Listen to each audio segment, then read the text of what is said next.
SportsBit is powered by BetOnline, driving the opening odds market since 2001. Visit sportsbookreview.com to learn more about BetOnline and its A+ rated platform in the link below.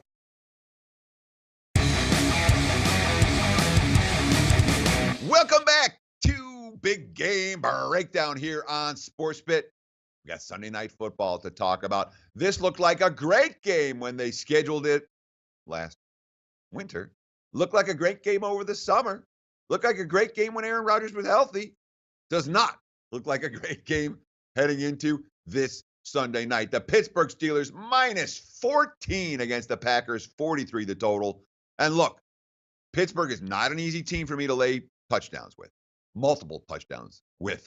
They're not an easy team for me to lay one touchdown with because there's been a consistent pattern under Mike Tomlin. Now, it's been more pronounced on the road, where they play a road game against a weakling, and you consistently Pittsburgh life and death to win the game. I mean, it's happened over and over and over and over and over again. It's happened already this year multiple times. But even at home, the Steelers, they tend to play up against the toughest level of competition that they face, and they tend to play down to the weaker level of competition that they faced. Yeah, sure, they have extra rest off a Thursday game. Yeah, sure, they got a national TV spotlight. And yeah, sure, they're coming off really probably their first wire-to-wire game of the season where Pittsburgh just controlled the flow against Tennessee. But how much of that was the Titans not playing well in a short week? How much of that was Marcus Mariota just having a bad game? I'm not convinced that Thursday night contest was the switch has been flipped for the Steelers. I'm not buying it.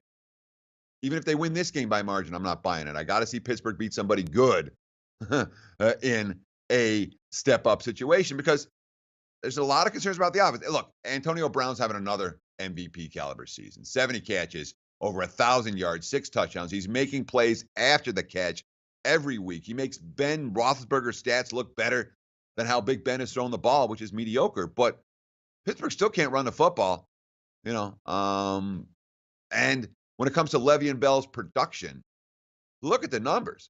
Bell, 4 straight games of less than 4 yards per carry. His yards per pass or yards per catch numbers way down from where it was a year ago, nearly 2 yards less than what it was last year. So when you're 1.1 yards per carry less and 1.9 yards per reception less, that's a big drop-off from the focal point of your offense and a big part of the reason why the Steelers have been A, an under machine this season, and B, pretty lousy point spread proposition when it comes to these big spreads. But I don't know what Green Bay does here. I mean, does Brett Hundley have any hope against the number 3 defense based on Football Outsiders number? I'm not convinced that he does. Packers are banged up on their offensive line. They're banged up at running back. They're banged up at receiver. Hundley has a bad hamstring. He wasn't mobile at all last week. It's a big part of the reason why they got shut out by Baltimore. Hundley's 63.3 passer rating. You know who that's ahead of in the NFL? There's only one QB. That's Deshaun Kaiser. Those aren't pretty. Hundley's thrown a grand total of 2 touchdowns. 7 picks? His 9.3 sack percentage on dropbacks is only ahead of Mitch Trubisky and Jacoby Brissett.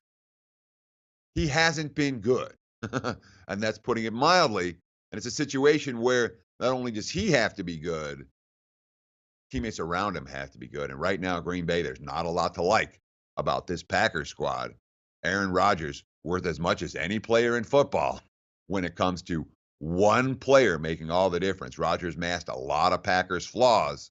Now those Packers flaws are on full display. And of course, Clay Matthews, also a big question mark with a groin injury. Matthews, quote, "I still have some obstacles to overcome. It's one of those things that we may not want to push it as well and set myself back. I can't give you a realistic answer." That's not a "I'm going to play no matter what" type of quote from Clay Matthews. And if I'm playing on Sunday night, I'm laying, despite the Steelers' track record problems laying this type of price range. Right now, Green Bay is a one-way team for me. If I'm getting involved with the Packers, it'll be betting against the Packers, not asking them to hang tough on the highway against an elite defense and a team with Super Bowl aspirations. Lean Pittsburgh minus the points in this one. Enjoy your weekend. Best of luck. Win some money. We'll see you right here on Monday with SportsBit Betting Insight today. All the recaps, all the previews that you expect from your Sports Central for gamblers. SportsBit Betting Insight today. Teddy Covers signing off. Hey guys, thanks for tuning in to our channel. Now, we've put a lot of work into producing all these free videos, so please help us out and keep all our content free for you forever by simply liking, sharing, commenting, and subscribing. Now, not to mention, a visit to our industry-leading website will warm the hearts of all our SBR employees, especially myself. Now, the links are over there to the left, so do check those out. Thanks for watching.